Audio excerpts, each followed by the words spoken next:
তো এইখানে আমরা দেখতে পাচ্ছি, আমরা প্রথম চ্যাপ্টারে যদি 12-এর প্রথম চ্যাপ্টার দেখি, তাহলে এখানে একটা প্রপার্টি আছে যেটা হচ্ছে basic property of electric charge. কি?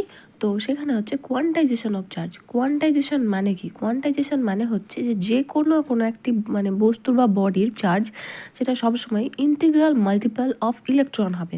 মানে বেসিক ইউনিট যদি আমরা চার্জের যদি বেসিক ইউনিট ইলেকট্রন ধরি, মানে অ্যাকচুয়ালি চার্জের বেসিক ইউনিট ইলেকট্রন হয়, এবং কোনো একটা বডিতে ওই ইলেকট্রনের সবসময় মানে চার্জটা, কোনো একটা বডির চার্জটা ওই ইলেকট্রনের মাল্টিপল আকারে হবে, ইন্টিগ্রাল মাল্টিপল। কেমন? অখণ্ড গুণিতক আকারে থাকবে। যেমন ধরো কোনো একটা ইলেকট্রনের চার্জ কত?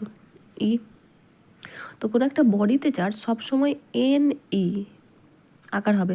মানে একটা ইলেকট্রন হতে পারে, দুটো ইলেকট্রন হতে পারে, তিনটে হতে পারে, চারটে হতে পারে। মানে ইলেকট্রনের 1 গুণ হতে পারে, 2 গুণ হতে পারে, 3 গুণ হতে পারে, 4 গুণ হতে পারে, 5 গুণ হতে পারে, এরকম করে হতে পারে। কিন্তু কখনো এরকমটা হবে না যে 1.5 ইলেকট্রন, 2.5 ইলেকট্রন, মানে ফ্র্যাকশন আকারে হবে না। এটাই হচ্ছে কোয়ান্টাইজেশন অফ চার্জ।